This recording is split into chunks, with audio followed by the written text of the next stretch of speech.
Okay, that's what a factor is. To factor something means to express it as multiplication. So you're looking for what numbers they are both divisible by each term.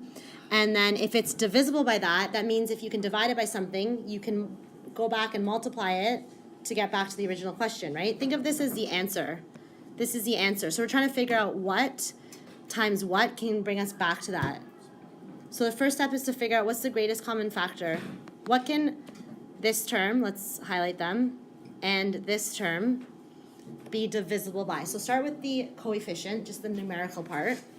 What are 3 and 6 both divisible by? 3. It's the greatest common factor, good.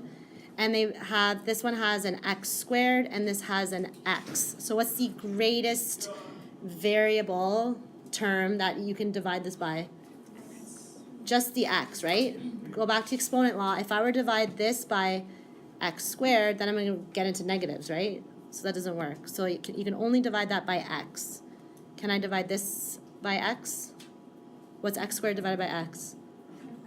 X. Okay, so this is the greatest common factor. So that's the first thing I'm going to write. If I can divide everything by 3x, so I'm just going to put this up here, then that means that 3x times something will bring me back to the original question, right? So if the greatest common factor is 3x, what's 3x squared divided by 3x? So 3x squared divided by 3x to the power of 1. What's 3 divided by 3? 1. X squared divided by x to the power of 1 is... So let's check. Is 3x times x equal to 3x squared? So that works. You're just rewriting it as a multiplication. Let's say you're rewriting it as a product of two things being multiplied together. Okay, so then the second part is negative 6x, and this is also divisible by 3x, so let's do that. What's negative 6x divided by 3x?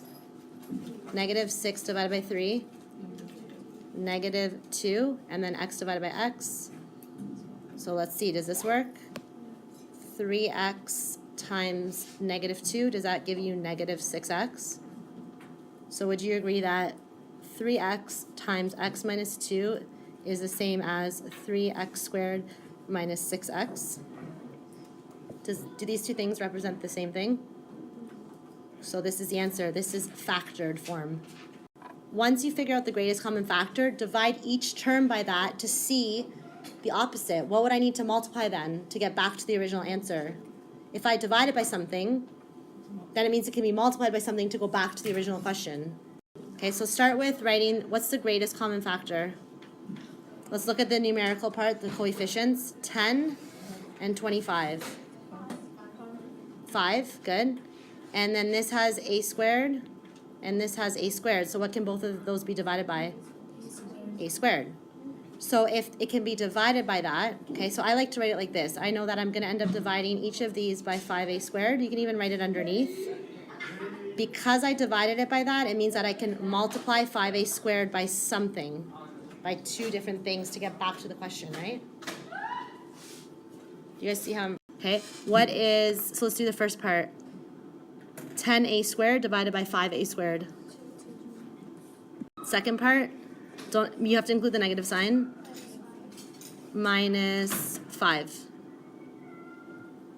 How can I check to make sure that made sense? Multiply it. Go back and multiply it. What is 5a squared times 2? What is 5a squared times negative 5? Negative 25a squared. Yes, yes, yes, yes, it works. So this is the answer. This is factored form. What's the greatest common factor? Let's do the coefficients. 9, 12, and 6. Or negative 6. 3. All of these are divisible by 3. Is that the greatest number they can be divided by evenly? Okay, let's do the next part. X to the power of 4, x to the power of 3, x to the power of 2. What's the greatest power that can be divided by? X to the power of 2. Then we'll do the last part. y to the power of 4, y to the power of 2, and y to the power of 3. What can those be divided by? Okay, so if you want, you can do it the way that I do it, just to visually see it. You can visually see that I need to divide this by 3x squared y squared, because that's my greatest common factor. I need to divide this by 3x squared y squared, and I need to divide that by 3x squared y squared. So my answer is going to be 3x squared y squared times, how many terms am I going to have in my bracket? 3. So we have to figure out if I can divide it by that, then that means I can multiply it by something. So opposite of division, what's 9 divided by 3? What's x to the power of 4 divided by x to the power of 2? Y to the power of 4 divided by y to the power of 2. So now let's do this second term. What's 12 divided by 3? So it's just 4x because x squared divided by x squared reduces to 1. So I don't need to put that. Negative divided by positive is negative. Anyone want to come play golf? Okay, what's x squared divided by x squared? Okay, then y to the power of 3 divided by y to the power of 2.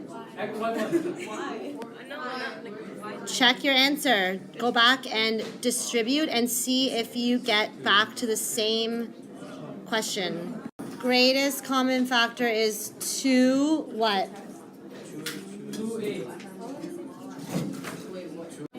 2a to the power of 2, c to the power of 2. Good. So everything can be divided by that. So I like to do it this way just so I can see what I need to divide so I don't forget. And if it can be divided by that, it means that 2a squared, c squared, can be multiplied by something to get back to the original question. So what's 2 divided by 2? 1. What's a squared divided by a squared? 1. What's c to the power of 4 divided by c to the power of 2? Okay, next. Positive or negative? Negative. Yes, good, because this is a 3. Take away 2 is 1. We don't have to put it there. 3, take away 2 is 1. And then, so we don't have to put that. That's fine. Then is it positive or negative? 6 divided by 2. A to the power of 4 divided by a to the power of 2. C squared divided by c squared. Raise your hand if you got this in your bracket. C squared minus 2ac plus 3a squared.